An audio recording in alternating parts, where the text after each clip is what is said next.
Hey, what's up, La Familia? You crazy football-loving nutters.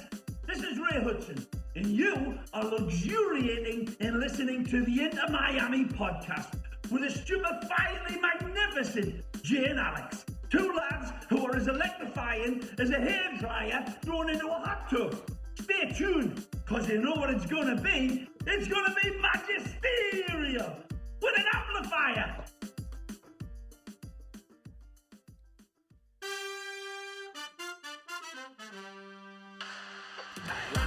The cross goes He's done it again. Taylor wins it for Victor Ulloa. It's one up. Ulloa and Taylor. Job done for Inter Miami. Landed in by Mole. 6. It's 2 for Miami. Damian Lowe doubles the lead. Sometimes you can just sense something wicked this way it comes. And I'm still going to take her back, man. I am still going to take her back, even though she has cheated on me so many times, man. That's what this feels like. Every time we get our hopes up, every time the game becomes a very crucial game, we're reminded of the flaws of our past and just brought back to that dark space. So I'm saying it now, man. We're starting the official campaign, and we're going to make it trend. It's hashtag Pozuelo out. I can't get on board with that, dude. To He's be fair, out. the past. Well, I mean, he's out, but I mean, I don't think I can get on board with Finito. with the whole. No. We're not doing this. You already have to deal with the Neville out. We can't do the Pozuelo out. But to be fair, every time we get above that line, I say to you, we always jinx it. We always say something about it. I said it last episode. And here we are again in disappointment city here. They say pressure makes diamonds. So what have we got out of it? We've got one of those. We've got compressed particle board you find at IKEA.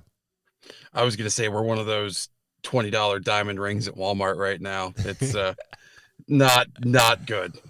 What's the Mosinite or whatever the fake diamond turns? Like there's a new one. I can't remember what it is. A Mosinite or something like that. It's no longer cubic zirconia. Obviously, we're joking, but welcome everyone to the Inter Miami podcast.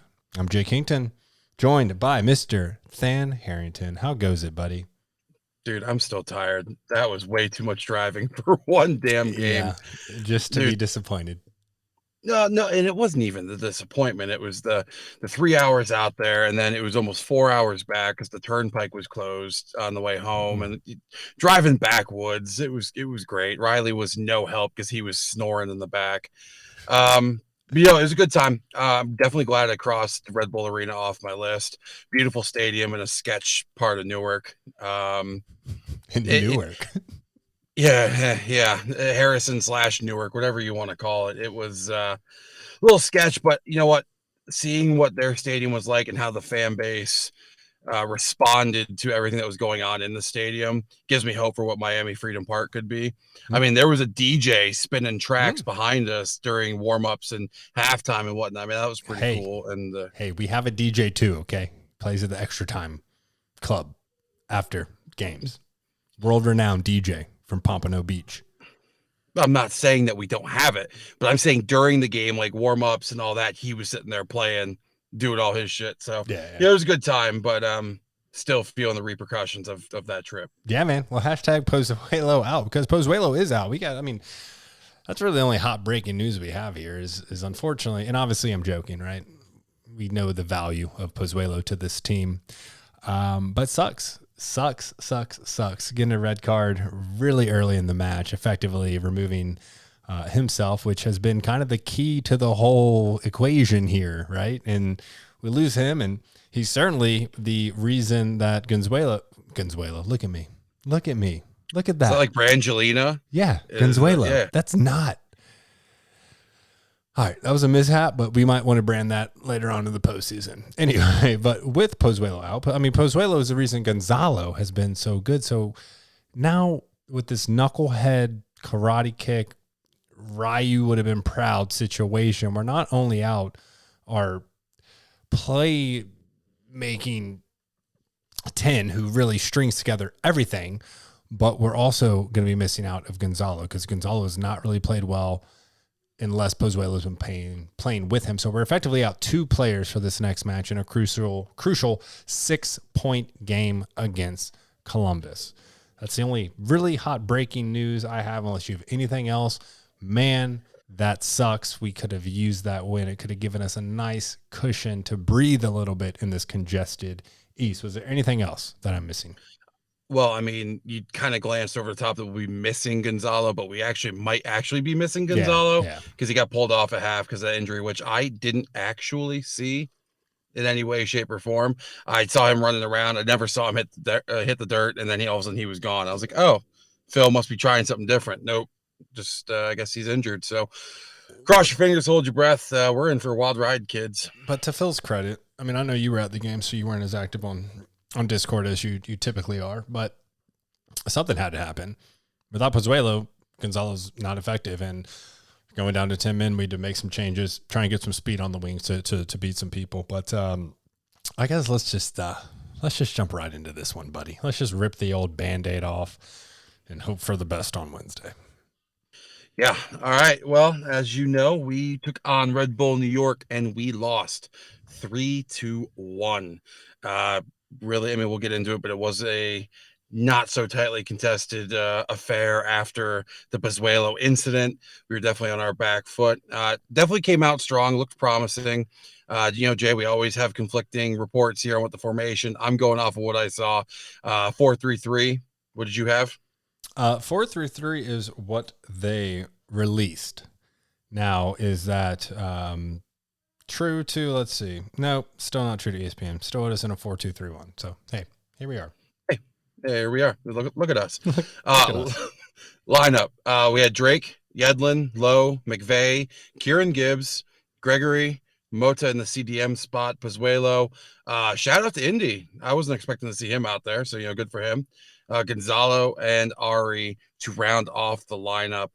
When I saw the guy before you go, 4-3-3 is what the club released in their pretty little pink graphic that they released. Approximately 15 minutes later, the club releases the lineup once the Red Bulls come out, and they even put it at a 4-2-3-1. So, when do we need to send an email to someone in the organization and be like, whoever is in digital marketing and dropping this beautiful piece of artwork, and then whoever is, I guess, more on the team stat side, I'm not sure, but why are they never on the same page? It's getting kind of ridiculous at this point where it's not really even funny. It's just kind of yo, get your shit together.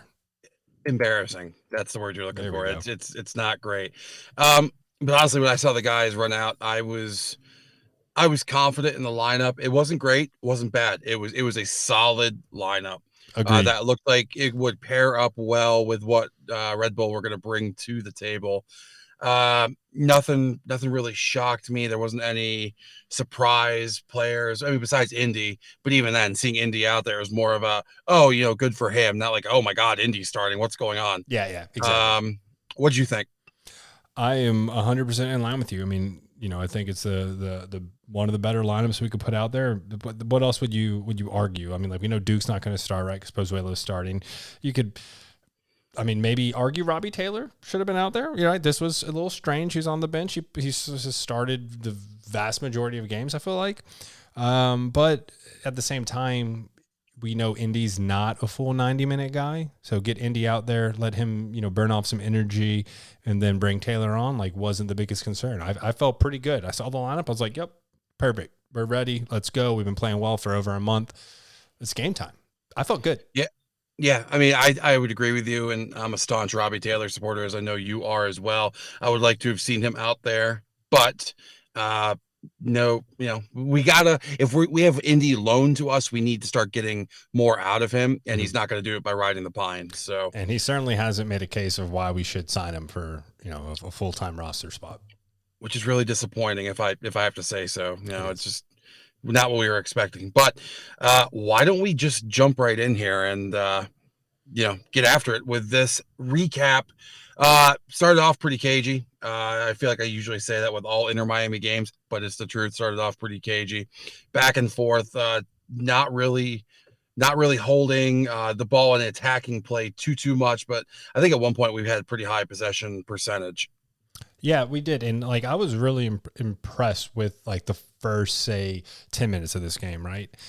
We were pressing well and we were beating their press. New York Red Bulls has always been a high press team. We were very calm, very composed, able to beat it, able to work around it.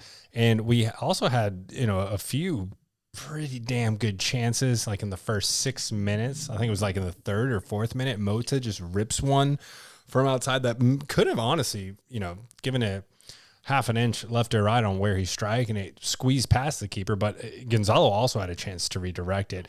And there was like a little bit of a kind of ruckus ball that found its way right into the box, dropped right to Lassiter to where he's one-on-one versus the keeper, takes a rip, unfortunately hits it right at the keeper.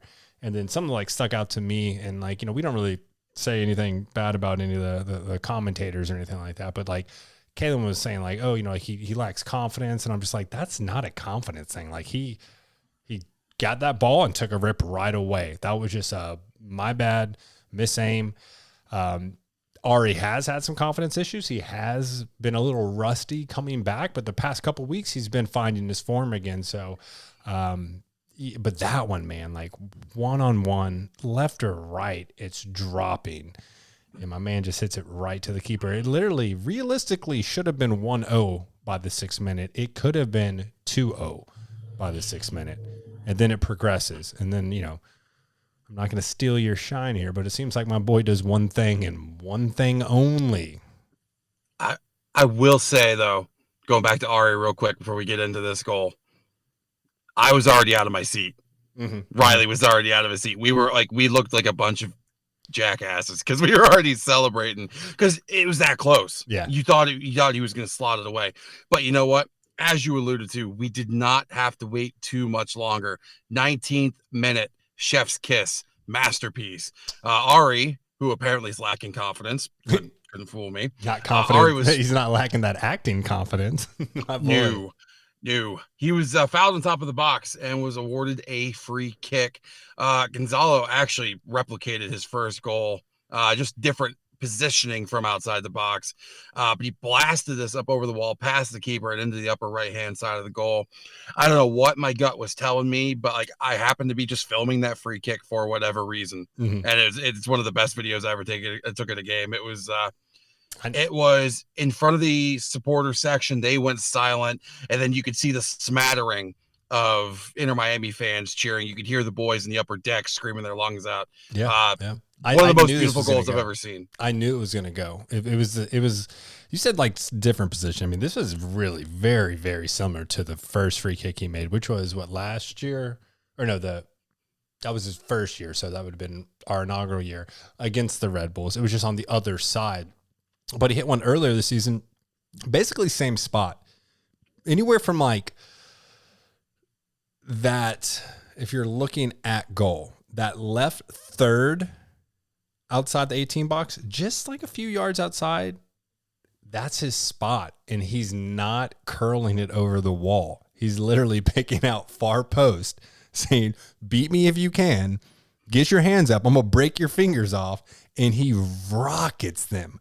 Like, these are not friendly balls. These are, like, you can't even react quick enough. I mean, he is absolutely blasting. I don't know what the miles per hour were on this one.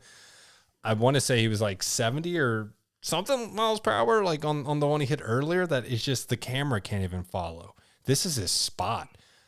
We were eating dinner, and I stood up, and I was like, this is it. This is it. They probably were like, yo, you're scumbag. Sit back down and finish dinner. But that's his spot, man. That is his spot. And that's especially just ripping that ball. Yeah. I mean, you got to like that we have someone who can rip him on a free kick, because I feel like we've been monkeying around with trying different things. Just let Gonzalo rip it. Hammer it home. If it hits a hand, it's probably, like you said, it's going to break a finger, and we're all in. Well, I don't know like what happens outside of that, like that left third of the box.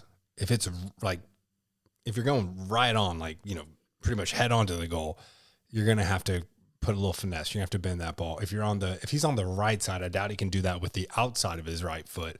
So that's maybe where like a Gene Mota comes on. We still need like that finesse kicker, but as far as like power, like beat me if you can. I name a better one in the league. Chris McVeigh. Chris McVeigh. There we go. Tyler Badgley. Underleg. Tyler Badgley. Yeah, there we go. So that was a short-lived high because in the 20 Can we just remember that feeling though? Like that was a great feeling. Like we played well. No. I was like, yo, we're gonna do it. Like we're gonna solidify our place in the playoffs. It felt good. It was an enjoyable 5 minutes. Well, this is where my parlay died right here. This is where I got in trouble by checking my sportsbook app outside of Pennsylvania, and they slapped my hand because in the 29th minute, the Karate Kid himself, looking up for a ball, he turned and planted his cleat right into the chest of the defender. We're talking about Alejandro Pozuelo. He said, "What are you doing? Is Sparta two?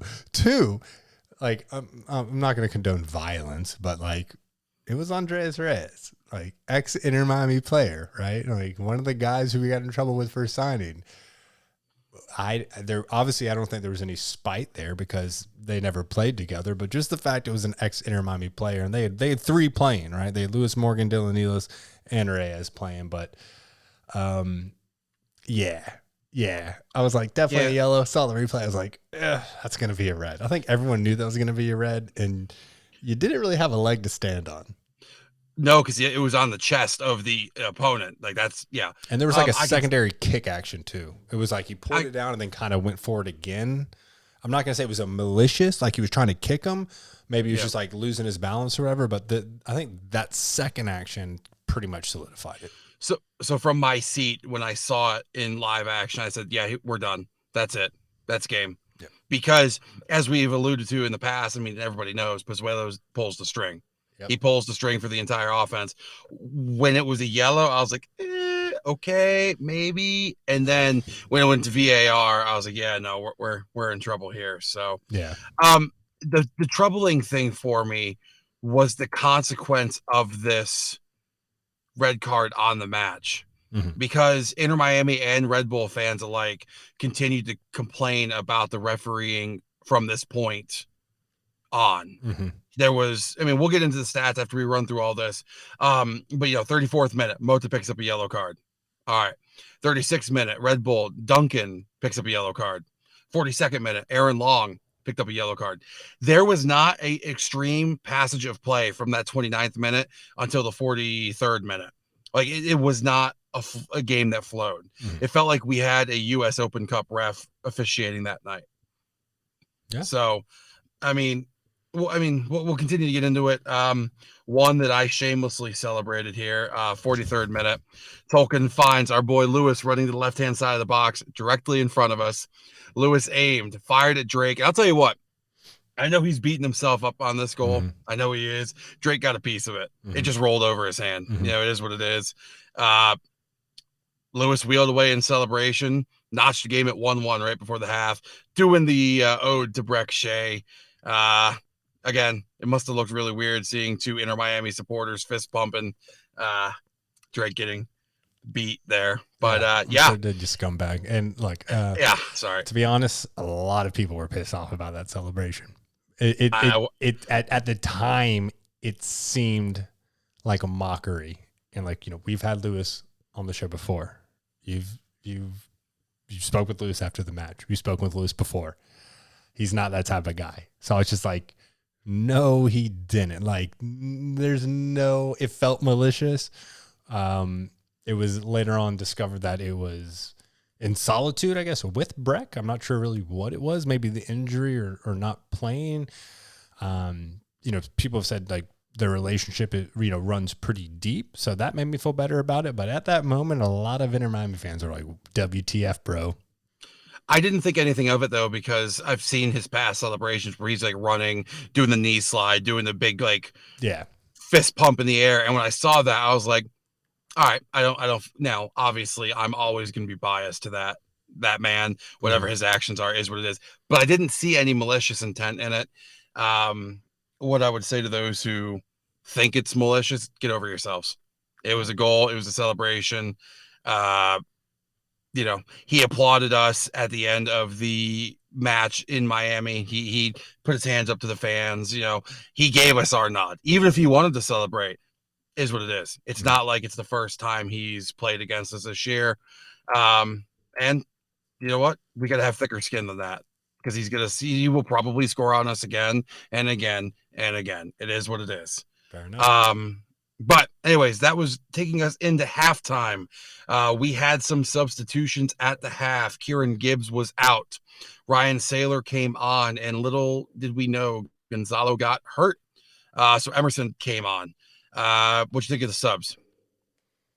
I like, even without knowing that Gonzalo got hurt initially, I was okay with it, because without Pozuelo, Gonzalo has not been efficient. So it was bring on the Rhino, right? Bring on Emerson, let him run wild, see if we can't get something going, because it's literally, when you're playing a man down, you're playing counterattack. And we have Emerson, we got speed. We know we're going to try and run the counterattack. We had good possession up until this. We honestly finished with much better possession than I thought we were going to have, although it did seem like we were really just digging in and being very defensive minding. But no issues with the sub, right? You got to create something. Obviously, this puts Phil in a bind of what's my best options here, and I don't disagree with it. I think if you leave Gonzalo in, even without the injury, he's really not going to be very effective past the 60th minute without Pozuelo. So no issues with it at all, honestly. No, the only thing I was thinking was we might have seen Coco come on, because I had seen him warming up before the half, and he looked like he was ready to go. Emerson was out there with him as well, but it is what it is. 53rd minute, kind of another nail in the coffin here. Ball's whipped into the box, finds the head of Caceres Jr. Caceres can't put the ball on target and heads it back out to Edelman. And I got to be honest, from where I was looking, I saw Edelman running towards the ball, and you could see defender, wide open net, and Drake being shielded by Lowe. And I said, oh, here we go. Yeah. And Edelman, good on him. He ripped it, absolutely ripped it. Drake had no chance just by Lowe's positioning. Yeah. No one closed him down, and all of a sudden it's 2-1. Yeah. I praised Lowe, I think it was the last game or the game before that, just for his partnership with Drake. But there were two goals here where, Lowe was just out of position, and if the fault's going to fall on somebody, it's unfortunately these situations falls on him, and he really is the captain of that back line. So definitely, not the best game from him, but in the same breath, you have to understand you're playing a man down, and you're just going out wave after wave after wave. Shout out to all my little nerds who play Call of Duty Zombies, right? It just doesn't stop. It's just wave after wave. And I felt like the team had just been weathering so much, but luck as far as men versus men, right? Numbers versus number did change in the second half, and I'll let you get to that. Yeah. 61st minute, we had a bunch of substitutions here. Lassiter came out for Coco. Indy came out for Robbie Taylor. I wish Robbie would have came on earlier. Is what it is. For Red Bull, Long apparently got injured, and then Dylan Nealis came on. Yearwood came out, and the kid, Caden Clark, came onto the field. I was actually happy. I was happy to get to see him play, not for what happened, but the future looks good. He's a stud. As a fan of the game, though, this is one I had an issue with. Duncan in the 70th minute, yellow red. That wasn't. I didn't see much in that tackle. I really didn't.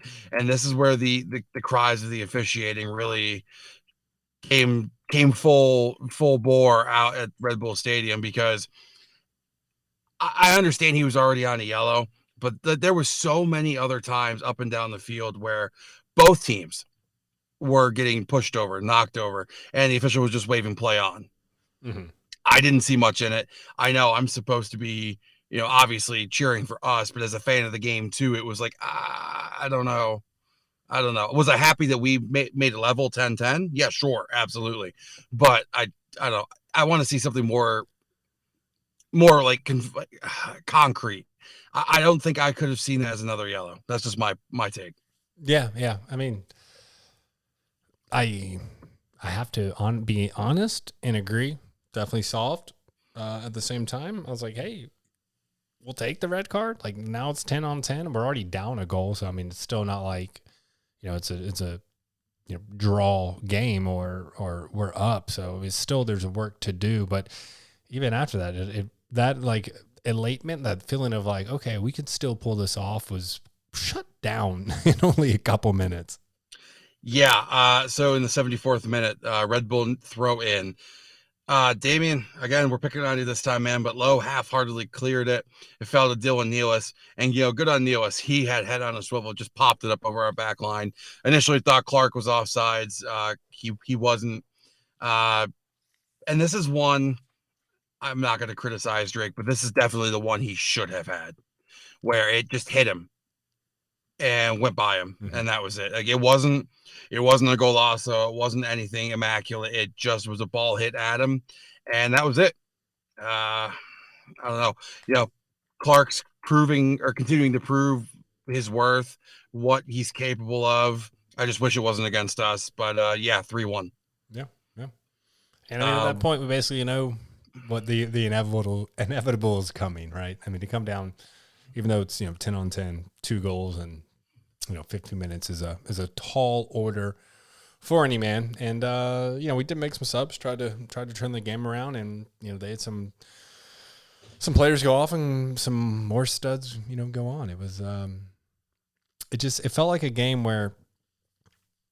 It kind of been this way, honestly, the whole season. It's like we can put out a pretty solid starting lineup, but as far as having confidence in players we're bringing off the bench, there's really only a couple that were fully confident, like, yeah, he can go in and make a good impact. The rest are like, roll the dice, hope for the best. And New York just has, players they can cycle through and still get a decent level of production that we just can't yet, whether it be thin roster, sanctions, cap space, whatever, you name it, whatever.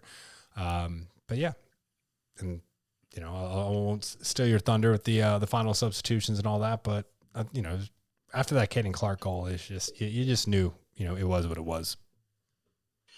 You know what? I will argue. I was still looking at Riley going, no, I think we have a chance to draw. Because of everything we've seen this year. Yeah, you know what I mean? Exactly. So 78th minute, Mota off, Duke on. 80th minute, another, again, soft yellow for me. Tolkien got a yellow. 81st minute is when Red Bull kind of put the clamps down. Lewis was out. Omer Fernandez came on. Patrick Kimala was off. Tom Barlow came on. We'd be remiss to say that Damian Lowe had a chance to redeem himself, to pull one back. 2. And, well, the one he dumped right into the goalkeeper's lap. I don't remember the second one. Yeah. There's a header, and then it was basically a one-on-one shot, and he just blew it wide.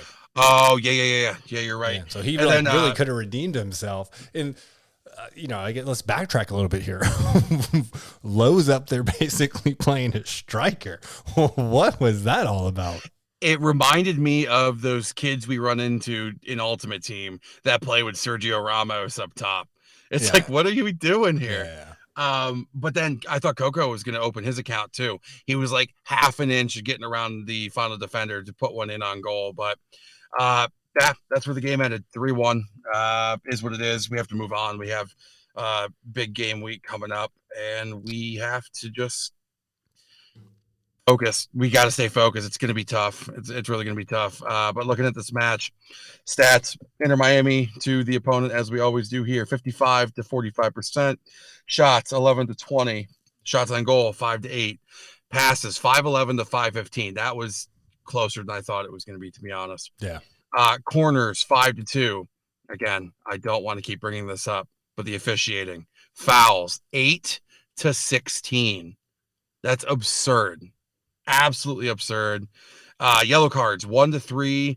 Red cards, 1 to 1. And Jay, as we pointed out before you and I hit record on this episode, that is actually red card number 3 and red card number 4 that I have seen in person at Inter Miami matches in only 6 games. So maybe this is my fault.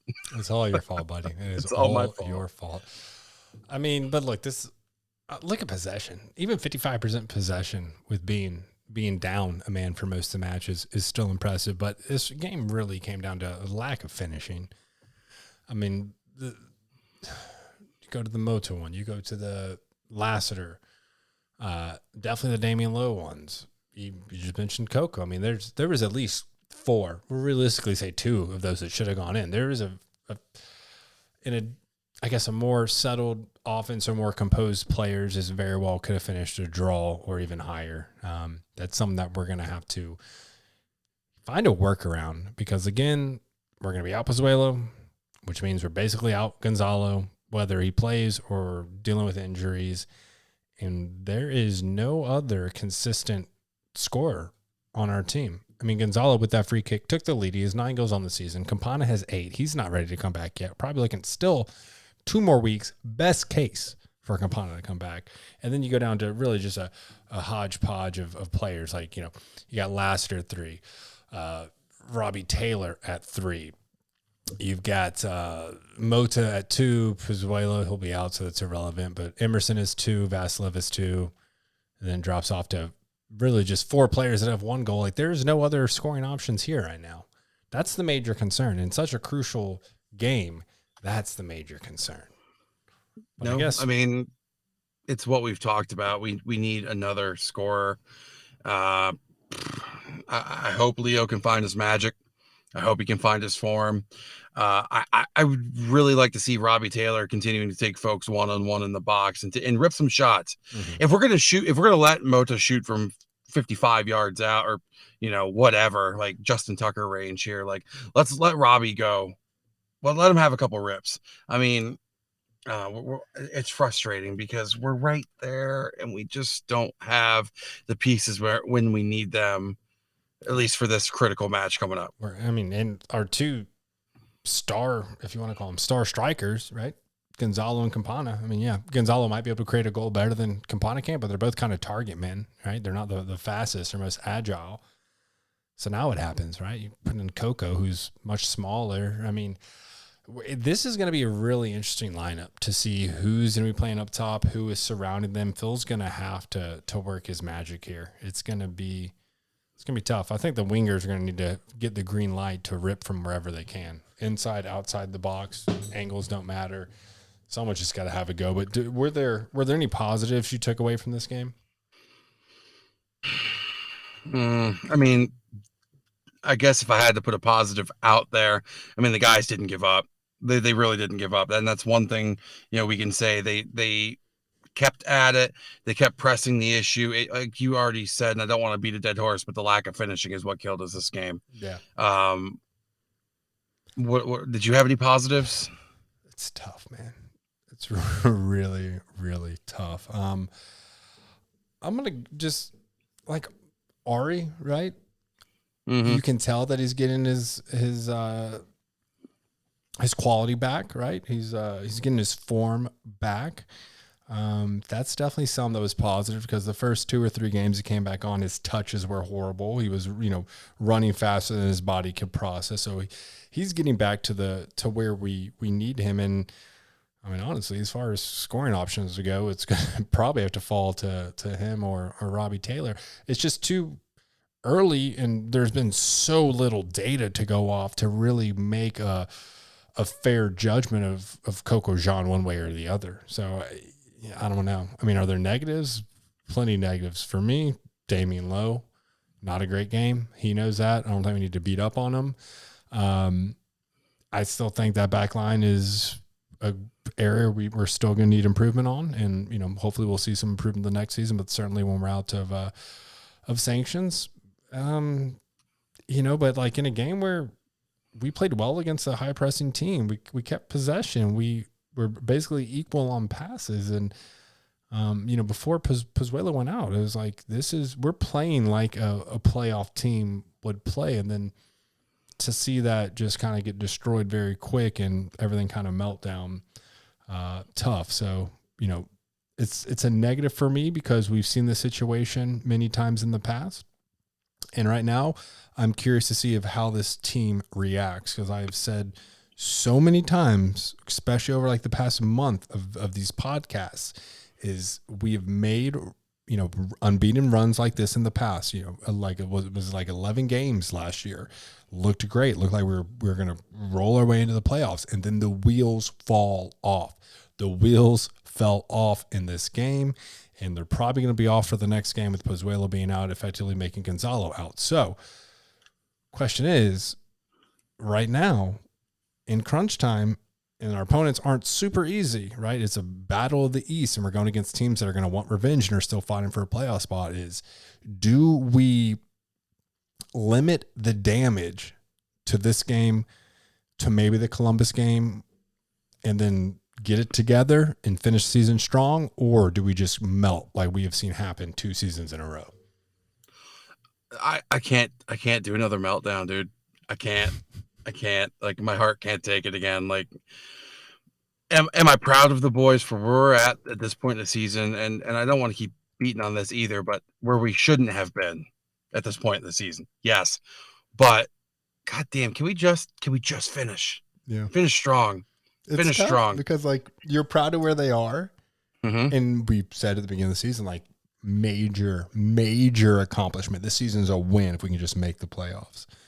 And then we get above that playoff line, and then you forget, you start to forget, like, well, that's basically like the ultimate achievement for this team. You get comfortable and you see these wins, these comebacks, these draws and fight. And then before you know it, subconsciously your expectation level goes higher, and then you're getting disappointed when, the game's finished out on Sunday. We're still, and we're still in the playoffs.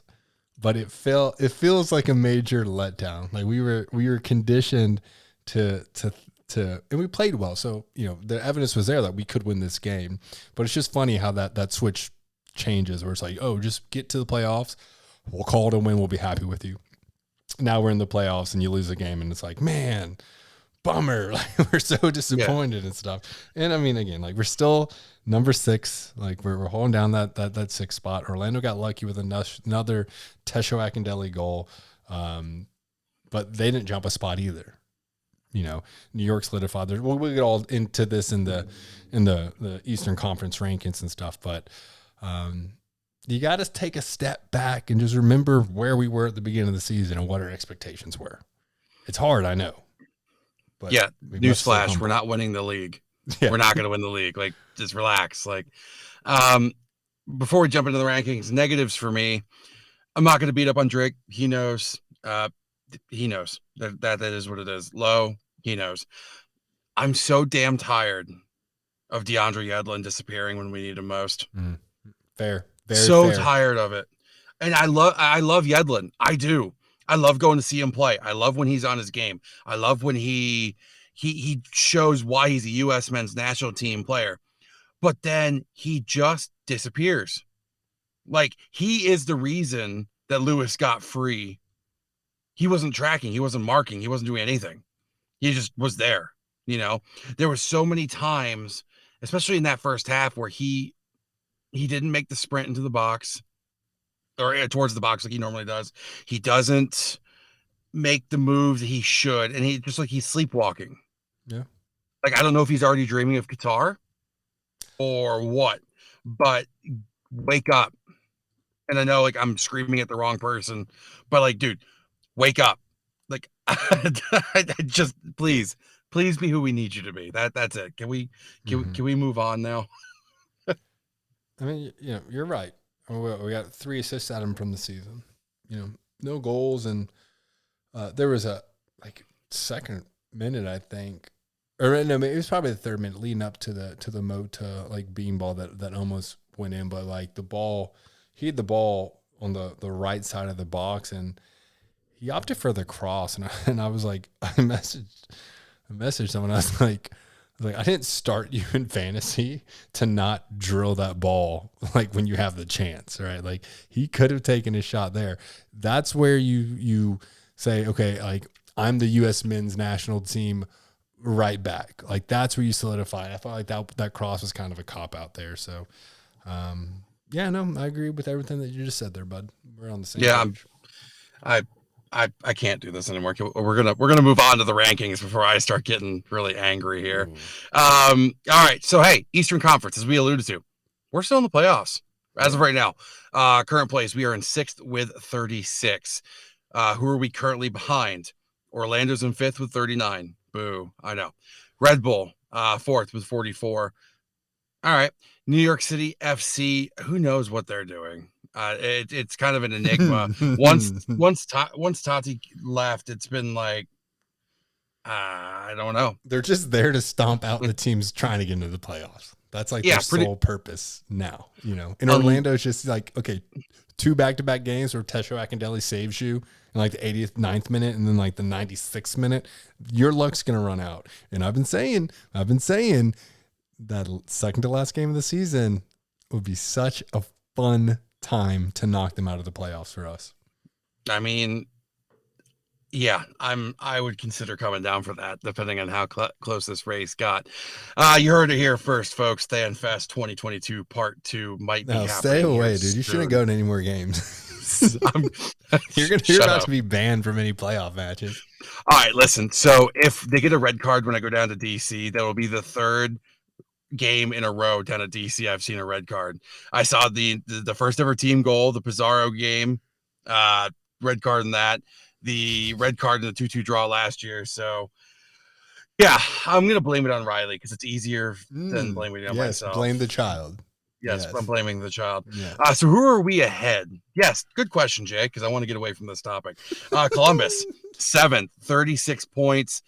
We are ahead of them based on record. Columbus is 8, 6, and 12. We are 10, 11, and 6 with 1 less game played. Columbus has, anyways. Cincy is in 8th with 35 points. We'll touch this a little bit later, but they got robbed in Hell is Real, for my opinion. And then Revs, again, one of those teams like you're not quite sure what's going on, but they're here just to kind of cause a little problem for the teams ahead of them. They're in 9th with 34 points. Anything stand out to you in the Eastern Conference, Jay, or can we move on to Supporter Shield? I mean, we're gonna get into Columbus here after that, so I mean, we'll come back to that. But they have a game in hand on us, so you know it's gonna get a little sketchy here. What I will say is though, due to the rescheduled Orlando City game, which was supposed to take part on 9/4, if I'm not mistaken, that was moved to the second to last game of the season, which also sucks because that's a midweek game, and then we got to go into decision day on a short week. But Columbus, still a game in hand. We're even on points. That's why this win is so crucial. But the fact that we're not playing this weekend, right? We're just playing Wednesday. All these other teams will be playing on this weekend. And I looked at some of the schedules, some of these other teams, and they're pretty compact. So we're going to be technically knocked out of the playoffs or outside of the playoff line after probably this weekend or certainly midweek or the following week, because we're going to fall a game or two behind.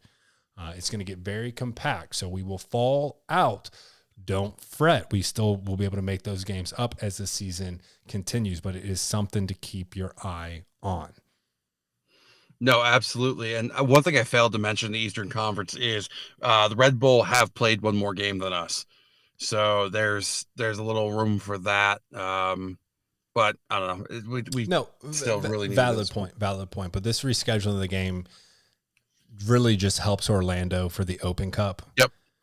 MLS conspiracy. We can do a whole episode on 10 hat conspiracies. And then at the second to last game, that midweek game, we're going to be playing Orlando. We're the only two teams in the league that are playing. So you're hurting us. So you're helping Orlando, then you're hurting us at the end of the season. But it'll make it sweet when we knock them out. But it's going to get a little funky here to wrap up the season with everyone not being on the same amount of games played and the catch up. So even these teams that might be 6th and 7th, where we could be 8th or 9th, are feeling pretty good. But then come those last few games of the season, we could reclaim our spot. I think that the next painful loss we have, we should just not recap it, and we should just do that Tin Hat Conspiracy episode. I know the fans have been clamoring for it. So, or we figure out, I'm here. We figure out some sort of magic recipe that works without Pozuelo and Gonzalo, and then we just keep winning. And then maybe we stay up even with all these games. But yeah, it's going to get a little janky here to finish out the season. But that is the MLS in a nutshell. I think we should do Low at striker and Uyola at cam. Let's just do it. I think Throw we should it all do out there. Drake at striker and Bryce Duke in net. You know. So Just the supporter all 5-3 shield of them. standings. You know what? He might be pretty vicious. Anyway, supporter shields. We are in 12th. We are behind the resurgent LA Galaxy. In 11th, RSL, who I never really. This was prior to this game, right? No, I'm fairly confident this was. Oh, this is today. This was as of today. Okay, perfect. Please hold. Very good. I know we changed up the schedule to try and bring episodes earlier in the week so we don't get the power rankings right. Yes, I got it here. So LA is 12th, RSL is 11th, and Nashville is 10th. Again, I never really hear too much about RSL, and all of a sudden they're like, boom, here they are. Mm-hmm. Surprise. They may be adjusted it because I'm looking on MLS and we're 13th right now, which isn't horrible considering what just happened. Maybe I just got my my numbers messed up here, but regardless, those are the teams that are ahead of us. Teams we are ahead of. It is Columbus, Portland, and Cincinnati. More importantly than this supporter shield, which we are not going to win. Never say never. That's what Justin Bieber told me. We are 48% likely to make the playoffs. So got to keep the faith. What, that's down 3%? I think we were 51% last week or something, right? Yeah, so I mean, it wasn't anything too crazy. Hey, there. So maybe the whole fan base is just overreacting at this loss. Maybe it's not as bad as we all think. If we're still that, that's favorable. I'll just leave it at that. Yeah, I do think though that we have every right to be a little overreactive because we're used to the meltdown this time of year. Yep. Do I need to remind you that the meltdown last year started after the Columbus Crew game? Why the fuck would you do that right now? Well, hey, that's what it is. Jay, guess who we're playing next? The Columbus Crew. Learn me something about the Columbus Crew. Are they a converted Yale crew team that decided to start a soccer organization? I think that's what you call the people that row boats, right? The crew team? Yeah, the crew team. Yeah. No, they are, we're playing the Columbus Crew. They are playing at lower.com field. We are playing at 7:30 p.m. Who are they? Glad you asked. They were founded in 1994. The inaugural season was in 1996. They have actually played at a couple different places. So they currently, as I said, play at lower.com field. I did not know that they played at Ohio Stadium between 1996 and 1998 on Ohio State's campus. So there's something for you. Is Ohio State on Ohio State's campus or the University of Ohio's campus? No, they said Ohio State. Oh, because they're in Columbus. I looked it up. Okay, that makes sense. Yeah. I mean, I don't know why they would travel, Jay. Jeez. Anyways. I don't even know where the University of Ohio is. I don't know. I know Miami of Ohio is in Miami of Ohio. Shut up, Ben Roethlisberger. Anyways, they also played at Historic Crew Stadium, also known as Map Free Stadium, also known as Columbus Crew Stadium. More names than Meta World Peace. What are their nicknames, though? Well, hold on. They played there from 1999 to 2021. I do want to say I got a chance to take a tour of the old Crew Stadium when it was called Map Free, and it was pretty fun. You could see why they tend to get the U.S. men's national teams every single damn time. Anyways, the nicknames for the club.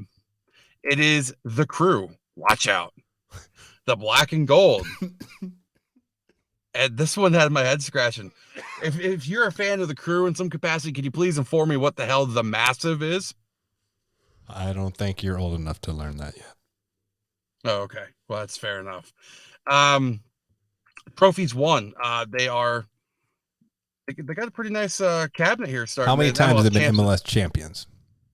08 and 10. So that's 2, according to basic math. How many times have they won the Supporters Shield? Thrice. 04, 09, and 10, I believe. I was like, wait, what? It was a leap year. It was a strange year. They were so good that in 09, I just wrote it in our notes twice.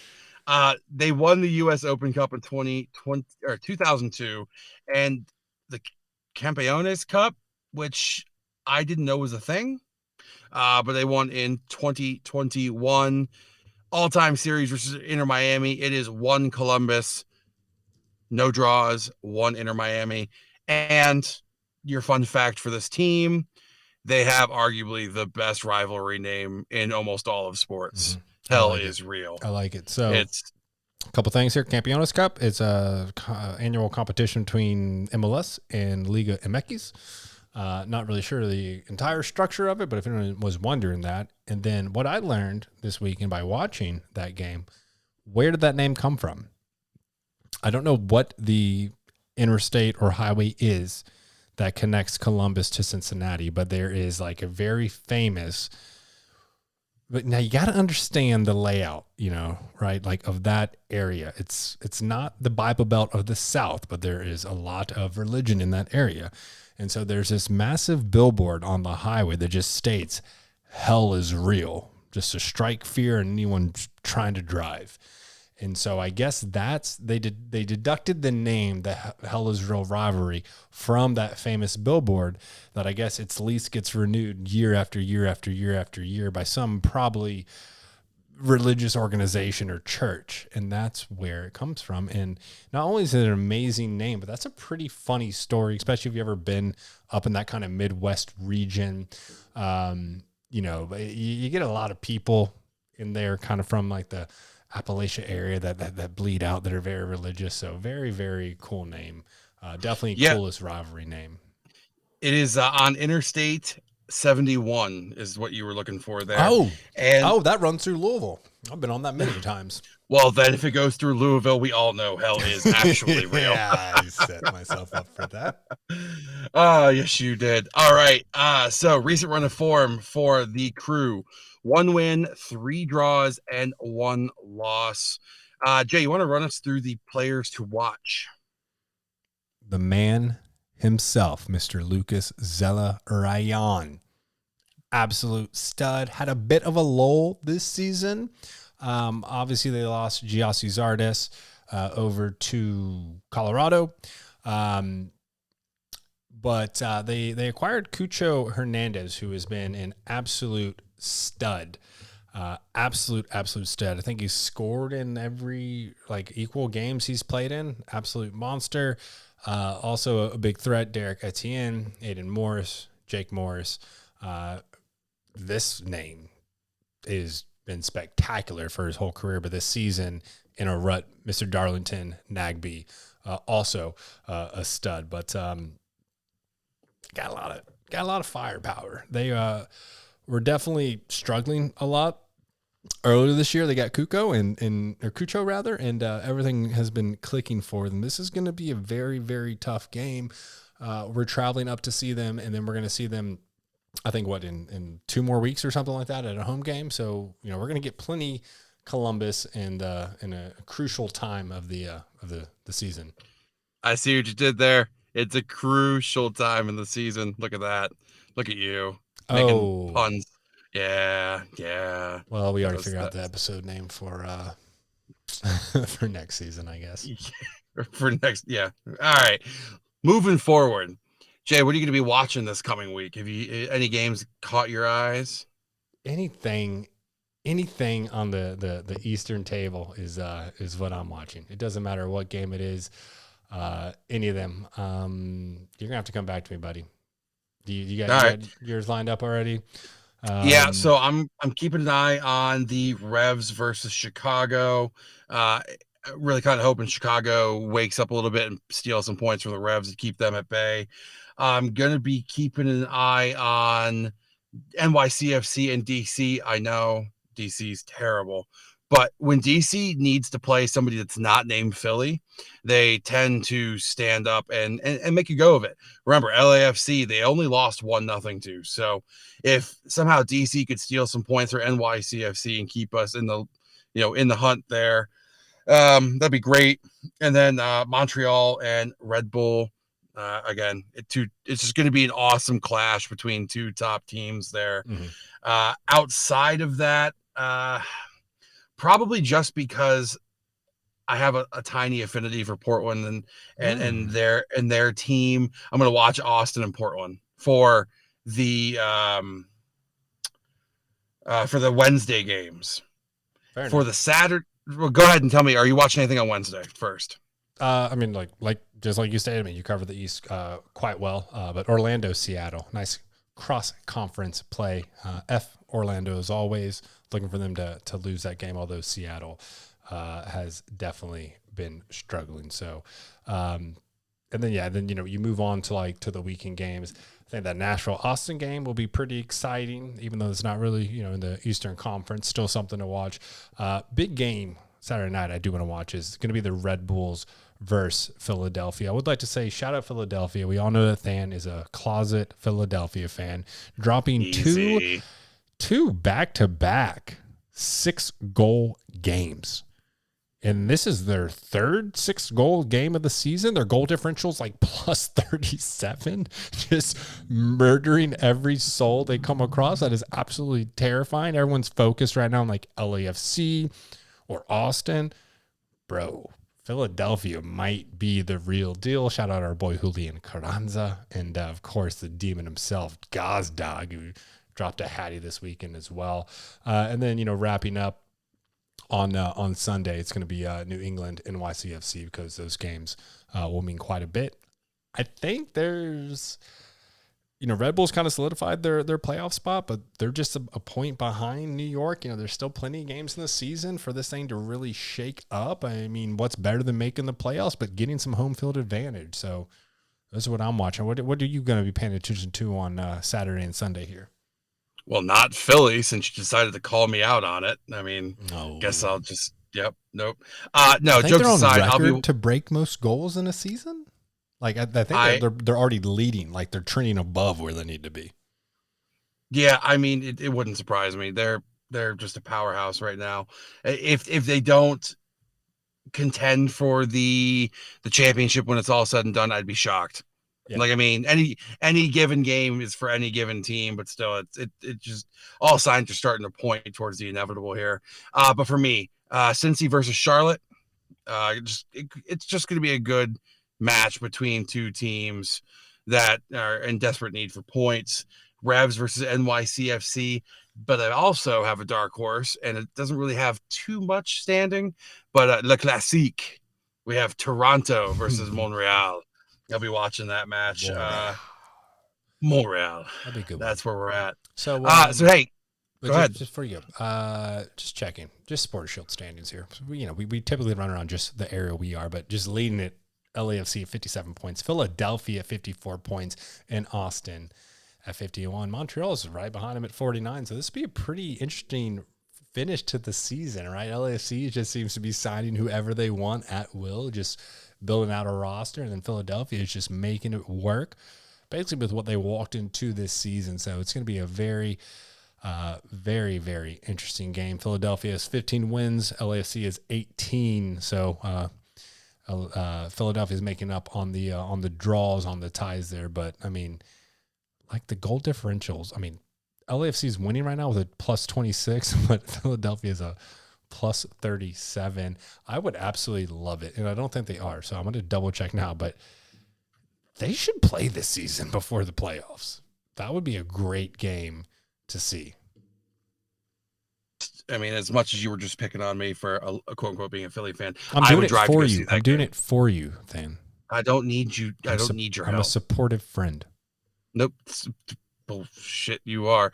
Anyways, I would definitely drive out to go see that match. I mean, just for the fact that Chiellini, Bale, Gazdag, Wagner, Carranza, the whole 9 yards. It would be a great match at Subaru Park. Yep. But you talked about Austin and LAFC. Let's slide into the shocking, impressive, and noteworthy headlines for this past week. Austin. Mm-hmm. Woo-hoo. All right. I was not fully expecting this, but man, I wasn't expecting the brouhaha we saw in the field either. That was something. Yeah, I was expecting Chiellini to get in on that, and he was like, no. But Austin, what was it final? It was like 4-1. I had pegged that. I had pegged that at like a 3-2 Los Angeles win, I think. And hell, good for them. Good on you. It was a hell of a match. I don't know if you caught any of it, but I did. Watched it. Yeah. Yes, I did. Next was Cincy robbed in Hell Is Real versus Columbus. In the 96th minute, the goal scored by Morera was as close to being onside as you could be without being offside, but there were some folks online claiming it was offside. I see where they're saying, but at the same time, we've also seen calls for and against that have gone either way. So I don't know. Would have been nice for Cincy to steal those points, but that's a rivalry game, baby. That's a rivalry game, and both teams are not nipping at our heel. So, yeah, I was like, it'd be great if Cincy won. But then, like, hold them both at one point. I'm okay with that. I mean, also, someone threw a beer, and I think it was Cucho and he just grabs the beer midair, crushes the rest of it, throws it away. Like, hell yeah, bro. Respect. That's how you get communicable diseases, but he didn't care. He might be becoming one of my favorites, like with shit like that. I absolutely love that. He's a stud. I mean, yeah. I'm gonna here get back with me in a second. You run through these. I'm gonna find out exactly how many games he's played and how many goals he scored. All right, so we got two more headlines here. My question to you, while you're looking that up, is Nashville bouncing back? Are they starting to come back around? And they had a rough time. In July, 2-2. They lost to Charlotte 4-1. They had a 1-0 win against Seattle, 2-1 loss to LAFC, and then a smattering of draws. I think they're starting to round in the playoff Nashville here. They're starting to come around like they're going to be a force to reckon with if they can continue the climb here. I think they are as well. Like, it's a game of streaks, right? It's a game of runs. So they just had a little bit of a rut there, getting back on track. They still have one of the top three players in the league, arguably the best, and Hani Mukhtar is just an absolute brilliant magician. So fun to watch. For those paying attention, Cucho has started 8 games and he's scored in 8 games. He's played in 10 and scored in 8. So, solid ratio right there. No, I mean, he's proven his worth. Pato. He's better than Pato at Chelsea. Bro, it's phenomenal. You're not going to let that go, are you? Never. All right. Well, hey, this name. The last bit of news from the MLS, and I don't remember if we covered it last week. If we didn't, or if we did, I apologize, but I need to put it back in there. Mihajlovic is leaving Monreal. Mm-hmm. He is getting transferred out at the end of the season. But he's coming back. No, sorry. He's already gone. Yeah. They traded him, and then I forgot what the team was. It's some strange team that not AS Alkmaar or something like that. Yeah, and they loaned him back for the rest of the season. So they did that before the window was closed. They're like, yeah, we're going to buy him, and then boom, we'll let you have him for the rest of the season so you can finish out strong. Then we'll bring him on over. So interesting play. I like it. I think he's a stud. Good for him. Mm-hmm. Good for the league. Good for Montreal. Good business. But he's such a fun player to watch. That I'm a little sad for the league as a whole. I think if you've listened to this pod long enough, you know that both Jay and I are fans of creative and magician style center attacking mids or center mids to begin with. And Than loves Philly. I do just as much as you love the Kentucky Wildcats. Moving on to the news. Yeah. How's it feel? Those are lies. How's it feel? Daggers. We know you got John Calipari. Actually, I've seen John Calipari photo in your house. Nope. Only Rick Pitino in this household, buddy. Anyways, since we're throwing daggers at each other here, let's move on. The Inter Miami Academy competed in Liga MX International Youth Tournament when they played up against teams like Atletico Madrid, Feyenoord, Seattle, and a smattering of academies from down in Mexico City. Couldn't find too much information about how they did it. Seemed like it wasn't really one of those deals where they kept score. I don't know. Well, no, it wasn't that they didn't keep score, but I couldn't find any standings to see where they finished. Yeah. And then our wonderful pressers that we get out were so filled with lacking details, and it was like, all right, whatever, just gotta give it to the boys for competing in something like this, and we can move on. Good on you. So let's go ahead and move on then. Good on you. Bring us home. Spread it open. You know what? I don't know if I'm feeling the premium content this week, though. I feel like you've been beating me and abusing me, and I don't feel like we're gonna go there. All right. So it's a working relationship.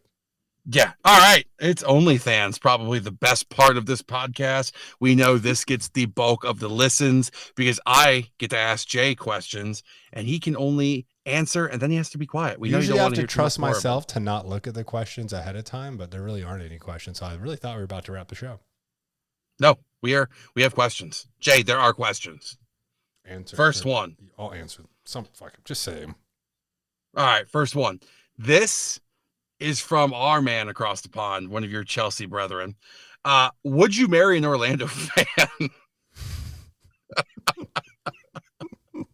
This isn't even funny. Like, but yes, we're both laughing. I am. I currently am. I mean, like, she went to school in Orlando. She bartended in Orlando. She has Orlando attire. She got mad at me one night, like a Sunday morning after like a long night at the stadium and then miscues afterwards. And I was taking a shower and she just happened to wear an Orlando City shirt that day. And I was like, wow, really? So yeah, but, unfortunately I'm kind of living that life. She is a absolute angel. She is a saint. I love her. She is perfect the way she is, Jay. I feel set up. I really feel set up right now. I got to be honest, though. I didn't know she was an Orlando fan, and that's the first question I saw. So she's not. I mean, like, she was when she was there, just because the bar she was working at was designated as like one of the Orlando bars. But she's an Inter Miami fan. She wears more Inter stuff, if that makes everyone feel better. She only wears Orlando stuff when I piss her off, which, I'm working on. So it's 6 days a week. All right, next question. I'm gonna end with the fire question. So, Jay, what are your top 3 chicken sandwiches? Oh, we're gonna get into this right now. Oh, I knew this one was gonna be coming eventually. Top 3 chicken sandwiches. Well, number 1, Florida kind of sucks when it comes to fried chicken. Like, that's pretty pathetic on you as a state. A Kentuckian is telling you they suck. Best ones I've had down here. I'm going to go ahead and lead with Funky Buddha's Nashville hot chicken sandwich because they brine it in hot sauce and then they bread it. Then they throw the Nashville sauce on it with some buffalo sauce over top. You had that as well when you came down. I was like, you must try this. Second one would have been at Spring Chicken. I don't even think that's open by us anymore. I think it's like a Shake Shack now. It was, I forgot what other restaurant he owned. He owned another restaurant. I did something just specializing in fried chicken. And then the other really good one I had was in Pompano, but I really can't remember what the name was because it was so long ago. But people really just want to know. This is where this all started from, is got into a debate over Chick-fil-A and Popeyes. And someone even mentioned KFC, and I was like, shut up.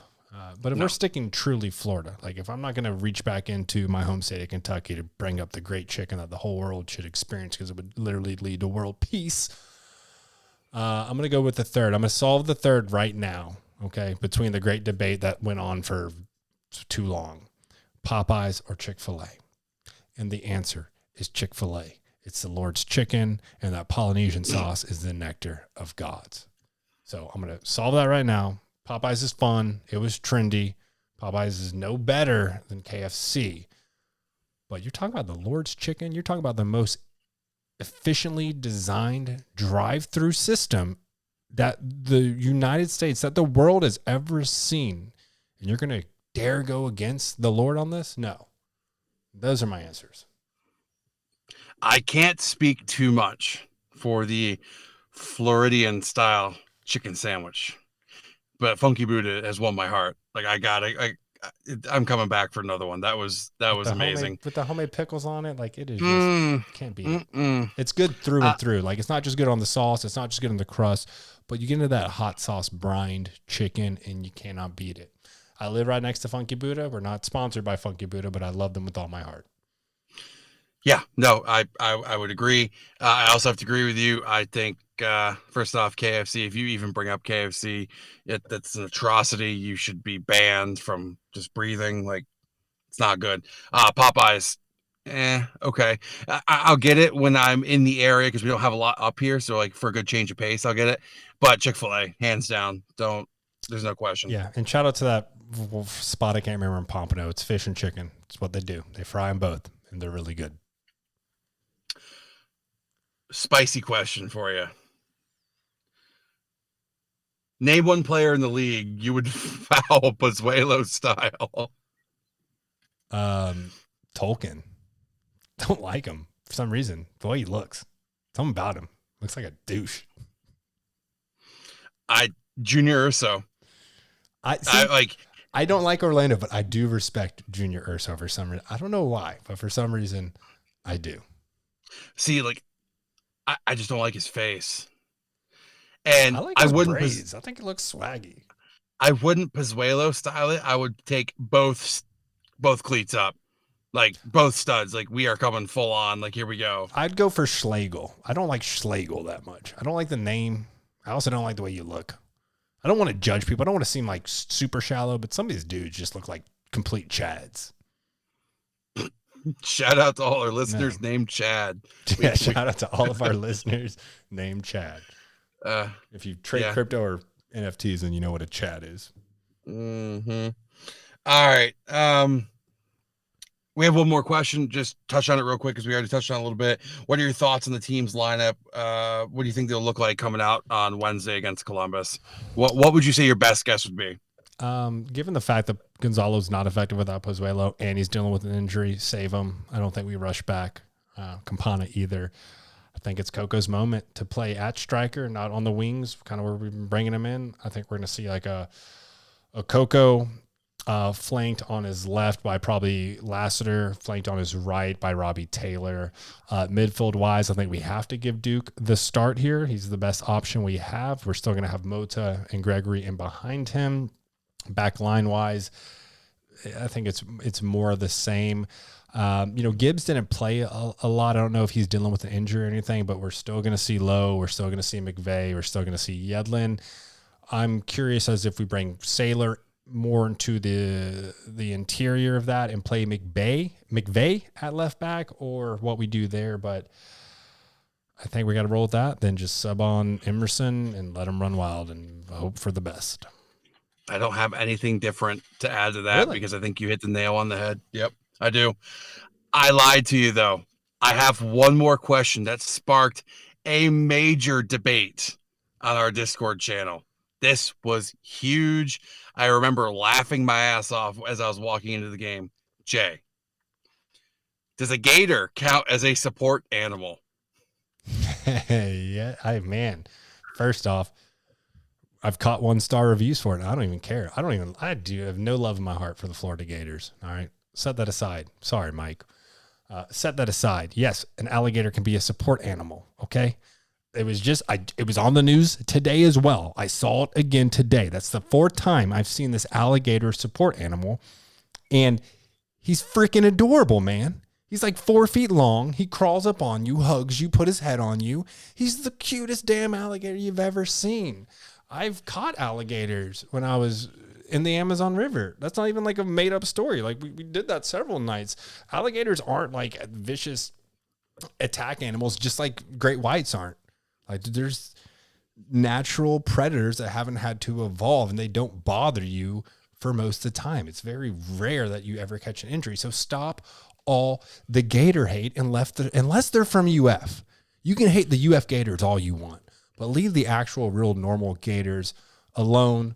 They're cool little animals. I personally want to own one because I have a child and one on the way. But if I didn't and we were all full grown, yeah, I'm not necessarily against a 3-foot, 4-foot gator. You see these weird Florida people walking around with iguanas all over them like it's their pet. Like, good on you. I have nothing against an alligator. And stop the alligator hate unless it's so for those well, everybody hates UF. We'll have to share the video. That's all we can do. Share the video on we'll find it on social media and share it. Yes. For those of you who were not aware, in Philly, there was a woman with a support gator. Wouldn't say that surprises me in Philly, but I mean, wait, that you saw there was one in Philly? The one I saw was in Florida. No, this one was in Philly. Is it I wonder if it's the same one, because it seems like it's pretty famous and is traveling. Yeah, it's possible. But hey, you know what?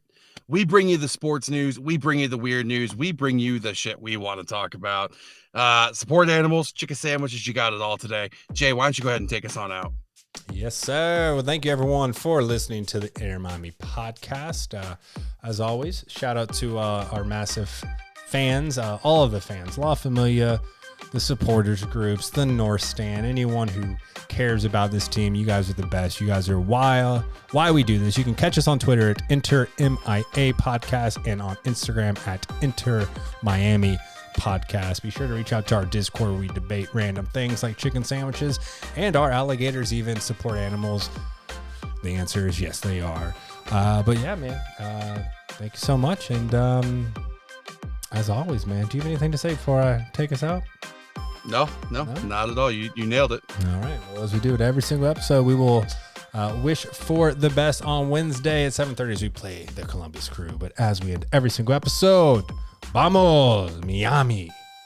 Vamos, Miami.